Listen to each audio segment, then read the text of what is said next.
Napo, tu peux me laisser une place? C'est toi et moi sur la vidéo. Oui, ensemble. Bon, on se met au travail? Il y a des gens là qui ont des questions. Oui, ici, là. Oui, c'est ça. Ils ont des questions sur le collège, tout ça. Ouais, bah écoute, fais une sieste, hein. Tu dors et puis moi je réponds aux questions. Bonjour tout le monde, je suis ravie de vous retrouver dans cette vidéo. Aujourd'hui, je vais essayer de répondre au maximum de questions que vous m'avez posées sur la médiation animale et sur le projet Un chien au collège. Je les ai notées pour m'en souvenir, je les ai triées, j'espère que je vais répondre à la plupart de vos interrogations, j'espère qu'après ça vous en saurez plus. Si il vous reste des questions, vous pourrez me les reposer avec plaisir. Visiblement, il ne va pas m'aider, mais je vais essayer de me débrouiller toute seule. On va commencer par le commencement. Il y a une question qui était: est-ce que ça a été difficile de faire entrer un chien au collège? Oui et non. Je pense que j'ai eu énormément de chance de trouver les bonnes personnes. Je savais aussi à qui m'adresser. C'est-à-dire que j'en ai d'abord parlé à mes chefs d'établissement. La principale adjointe a travaillé en MFR, du coup elle avait une sensibilité aux animaux. Elle m'a aidé du coup à convaincre la principale. Ensuite il fallait que j'aille du côté de l'inspection. J'ai fait une première demande à mon inspecteur qui ne m'a pas répondu. Et j'ai eu la chance de croiser sur un conseil école-collège l'inspectrice de circonscription, parce que comme je suis en Ulysse, j'ai l'inspecteur ASH pour les élèves en situation de handicap et l'inspecteur de la circonscription. Cette inspectrice a été bénévole pour Andy Chien. Et du coup, j'avais quand même là une accroche pour la médiation. J'en ai parlé à elle et c'est elle qui a du coup convaincu mon inspecteur. Et ensuite, on m'a demandé de faire des dossiers assez carrés sur les objectifs, pourquoi je voulais que les chiens viennent, sur comment j'allais faire pour assurer la sécurité et tout ça. Et une fois ces dossiers bien carrés faits, j'ai pu démarrer le projet. C'était en novembre 2020. J'enchaîne sur la deuxième question. Est-ce que tes chiens sont assurés? Alors oui, j'ai une assurance professionnelle parce que je fais aussi de la médiation animale en extérieur. Donc j'ai évidemment une assurance professionnelle. Après, lorsque vous travaillez en institution, c'est l'assurance de l'institution. Soit vous venez en tant qu'intervenant extérieur, et là c'est votre assurance à vous. Soit vous êtes employé de la structure, et c'est l'assurance de la structure qui fonctionne. Donc mes chiens sont assurés, mais de toute façon, c'est le collège qui engage sa responsabilité en acceptant ça, parce que moi je suis fonctionnaire en fait. On m'a également demandé à quelle fréquence les chiens sont en classe. Moi, il faut savoir que je suis à mi-temps sur cet établissement et à mi-temps sur l'autre, et je fais de la médiation que ici. Donc je suis présente dans l'établissement le lundi matin, le mardi matin et le jeudi matin. Les chiens viennent chacun une matinée. Quand je dis matinée, du coup c'est de 8h à 14h parce que j'ai un atelier de 13 à 14 chacun de ces jours. Donc Napo vient généralement le jeudi et Auria le mardi parce que le jeudi, un jeudi sur deux, elle a un contrat de médiation extérieure et je ne veux pas qu'elle fasse médiation et le matin et le soir. Je pourrais les amener avec moi tout le temps, il n'y aurait pas de problème auprès de ma direction, mais je tiens à ce que ça reste, à ce que ça reste un plaisir pour eux.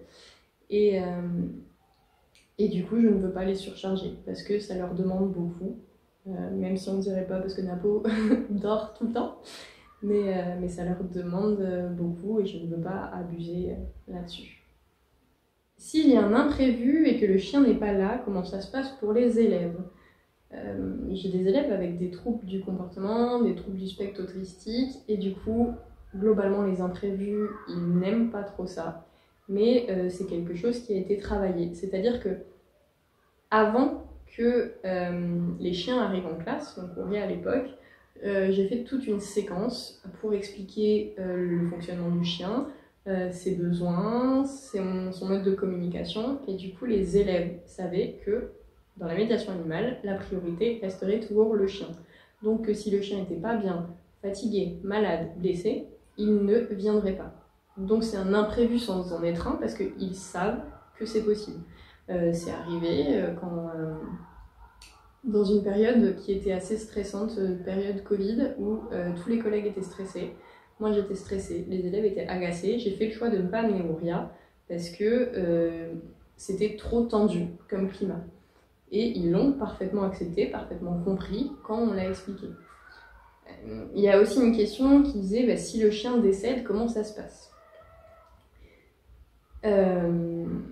On a travaillé sur la question du deuil. Parce que de toute façon, le deuil, ça peut nous arriver à tous.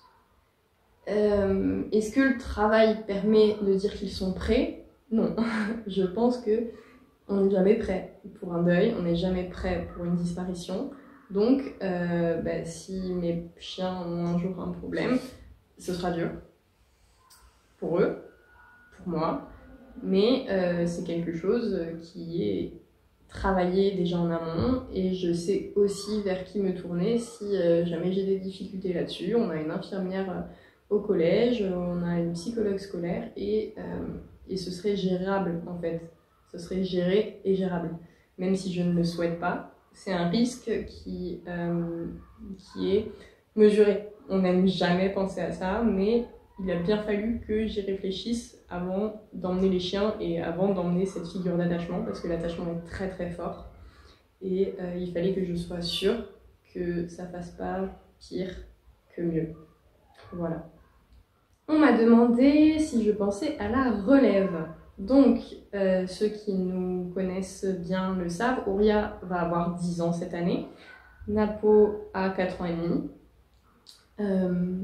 Ils ont encore de belles années devant eux, je l'espère. Après, j'ai toujours dit que le jour où ça ne les amuserait plus, ils ne viendraient plus. Donc en fait, ça peut être dans 2 semaines comme dans 5 ans, pour l'un ou pour l'autre. Si Ouria a toujours envie de venir un petit peu au collège, même si on adapte ses activités, si elle veut toujours venir quand elle a 15 ans, elle viendra. Elle viendra à 15 ans, il n'y aura pas de souci avec ça. Mais je vais m'adapter aux chiens. Du coup, est-ce que je pense à la relève? Oui et non. Parce que oui, j'ai envie que ce projet perdure et c'est un projet qui me tient à cœur. Et comme je ne veux pas forcer mes chiens, et s'ils ne veulent plus venir, je vais être bloquée dans le projet. Cependant, j'y pense pas complètement parce que Ouria n'a que 10 ans. Il lui reste, j'espère, de belles années à nos côtés. Napo a 4 ans et demi. Et avoir 3 chiens, ça va devenir compliqué au niveau de l'organisation. Avoir des chiens, ça demande du temps. Et j'ai pas forcément ce temps-là entre le boulot, la vie perso, les chevaux. J'ai pas forcément le temps pour un 3e chien. Donc ça viendra, j'y pense, mais pas dans les années qui arrivent là, quoi. Décris une journée de classe avec les chiens. Les journées ne se ressemblent pas vraiment et en plus je vais très bientôt vous faire 2 vidéos, une journée en classe avec Napo, l'autre une journée en classe avec Ouria, donc vous en verrez plus à ce moment-là. Mais on m'a demandé à quel moment il y avait le plus d'interactions. Il y a des interactions sur à peu près tous les créneaux. Il peut aussi ne pas y en avoir parce que les chiens sont en médiation spontanée la plupart du temps. Et c'est eux qui interagissent ou pas. Après, il y a forcément une grosse interaction en début de journée parce que les chiens sont contents de retrouver les élèves sont contents de retrouver les chiens. Donc là, il y a toujours un moment de 10-15 minutes de câlins, de bisous, de jeux, de comment elle va, comment il va, est-ce qu'il a soif. Voilà, il y a toujours ce moment-là où il y a vraiment des interactions. Et en fin de journée, de matinée, je fais un petit atelier avec les chiens, donc ça peut être soit proprioception, medical training, dog dancing, agility quand il fait beau.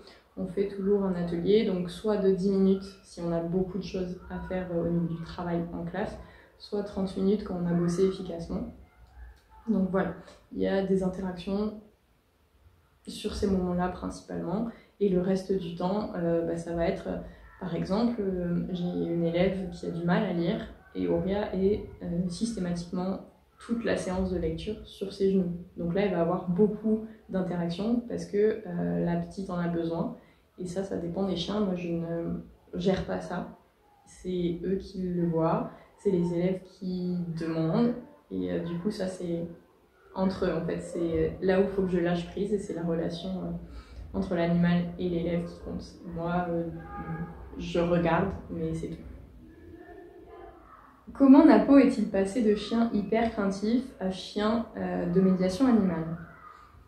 Cette question elle a été posée par un des abonnés de mon compte perso avec les chiens, parce que Napo, pour ceux qui ne le savent pas, est né dans la rue en Espagne. Il était très très réactif. Il avait peur des humains, des chiens, c'est-à-dire qu'au début personne ne pouvait approcher à environ 300 mètres. Il y a 4 ans, personne se serait douté que Napo ferait un jour de la médiation, serait un jour en classe, parce que les enfants c'était très compliqué, les humains c'était compliqué, les cadres qu'ils ne connaissaient pas étaient compliqués. Mais voilà, ça a été un travail de tous les jours.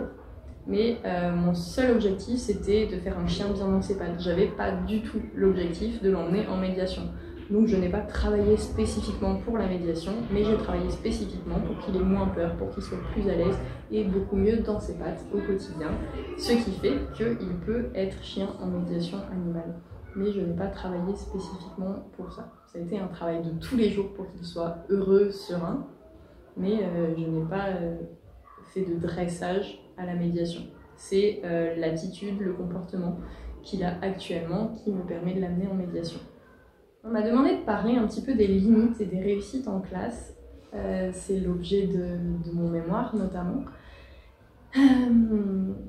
Au niveau des limites que je vois notamment en Ulysse, mais aussi quand je vais en classe ordinaire, donc avec 30 élèves, c'est que le chien peut déconcentrer.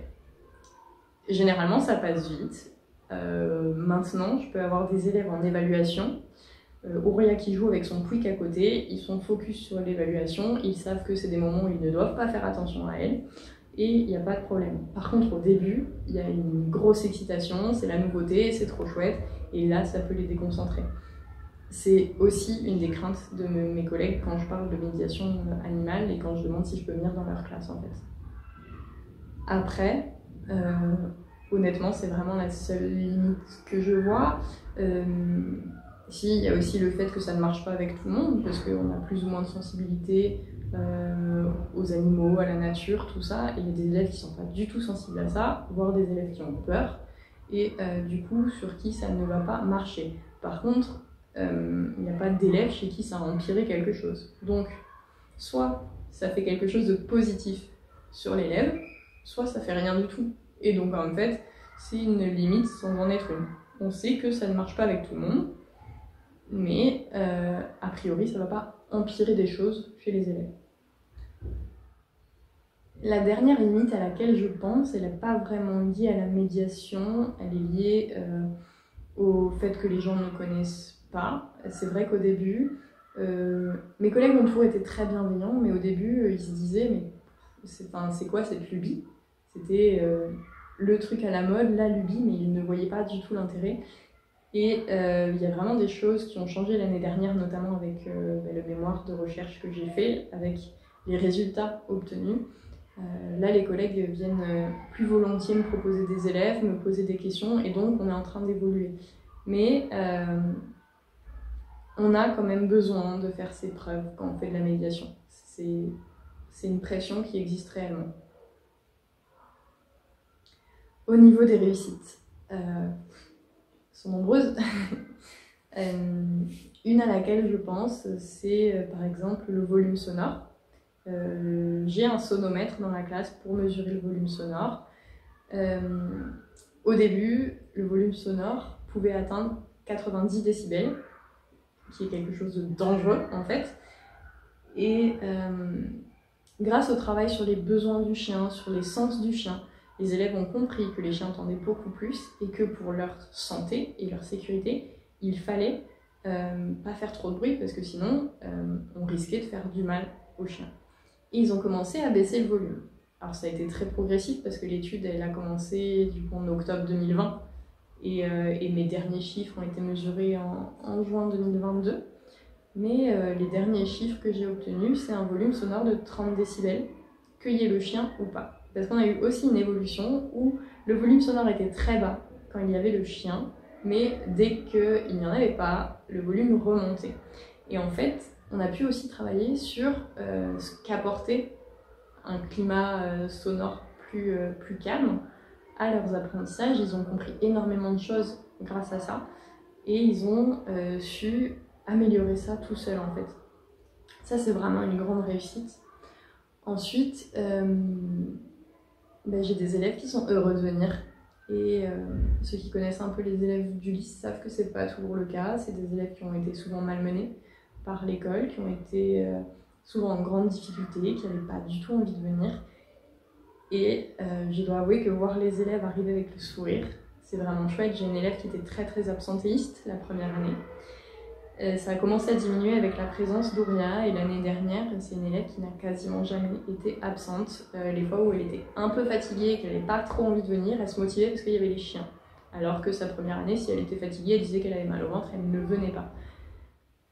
Au collège, il y a du coup aussi un atelier de lecture avec les élèves de 6e qui sont en difficulté suite aux tests de fluence et à des tests de compréhension. Du coup, 1 heure par semaine, j'en prends 5 ou 6 avec moi pour faire de la lecture avec le chien. On a eu des résultats énormes, des belles améliorations. Après, c'est vrai que c'est difficile de savoir la place de la médiation animale là-dedans, parce que de toute façon, pour qu'un élève progresse en lecture, il faut qu'il lise. Et ça aurait sûrement marché sans le chien. Ceci dit, ça a été une vraie source de motivation pour eux. Parce que quand il fait beau, notamment avec les copains, ils sont tous en train de jouer dans la cour entre midi et 2. C'est pas hyper cool de venir faire de la lecture. Et le fait qu'il y ait les chiens, ça les a aidés à se motiver. Et ça, c'était vraiment bien. Au niveau du comportement également, des élèves qui faisaient beaucoup de crises de violence en ont fait beaucoup moins au fil du temps, voire plus du tout, parce qu'ils ont mesuré l'impact que ça avait sur les chiens et ensuite sur leurs camarades. Donc voilà, globalement en fait, tout se passe mieux depuis qu'il y a les chiens. Il y a moins de bruit, il y a moins de troubles du comportement. Ils ont une meilleure communication entre eux parce qu'ils ont appris à communiquer avec le chien. Ils ont appris des codes sociaux en fait grâce au chien et ça c'est plutôt cool. Et il y a encore plein de choses que j'essaie de vous diffuser au fur et à mesure sur les réseaux, que je vais bientôt vous diffuser de façon plus officielle, je l'espère avec un projet qui arrive, mais voilà, c'est très cool. Pour finir, on m'a demandé comment moi je ressentais tout ça. Est-ce que faire de la médiation me mettait un peu de pression? Est-ce que j'étais mieux en classe parce qu'il y avait mes chiens? J'ai beaucoup aimé cette question et j'ai beaucoup aimé me la poser. De la pression, je pense que j'en ressens plus, mais notamment parce que finalement j'avais pas beaucoup d'attentes à la base et on a eu de très bons résultats et ça me suffit en fait. Juste le fait que les élèves soient heureux et qu'il y ait un super climat, ça me suffit. Donc je ne ressens plus de pression par rapport à ça. J'ai pas la sensation de devoir faire mes preuves. Par contre, j'ai beaucoup de motivation parce que je voudrais développer ça. Mais c'est pas une pression. Ou alors c'est une pression positive en me disant comment je peux faire pour développer. Je sais pas. Je ne sais franchement pas si je suis différente entre les moments en classe avec ou sans mes chiens. J'ai la chance d'aimer mon métier, j'ai la chance d'être bien dans mes établissements, de toute façon. Avec ou sans les chiens, j'étais zen en fait. Donc est-ce que les chiens m'apportent de l'apaisement? Je sais pas. Par contre, des fois j'ai quelques difficultés dans les relations sociales et les chiens m'ont vraiment apporté une ouverture vers les autres. Parce que les collègues venaient plus facilement vers moi, plus facilement me parler. Et ça a changé quelque chose. Donc peut-être que sur ce point-là, oui, il y a des améliorations. Peut-être qu'ils me donnent encore plus envie de me dépasser.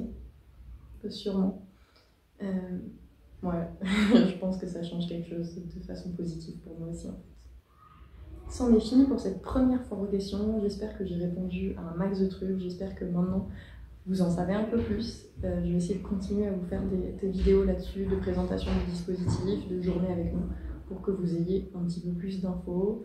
Je vous invite à me poser vos questions en commentaire si vous en avez encore. On pourra faire une deuxième vidéo avec Auréa cette fois. Voilà. Je vous remercie beaucoup d'avoir joué le jeu, d'avoir posé des questions, de nous suivre nombreux sur les réseaux et d'avoir regardé cette vidéo. Je vous dis à très bientôt, il faut qu'on reprenne les élèves et que Nabo finisse sa sieste.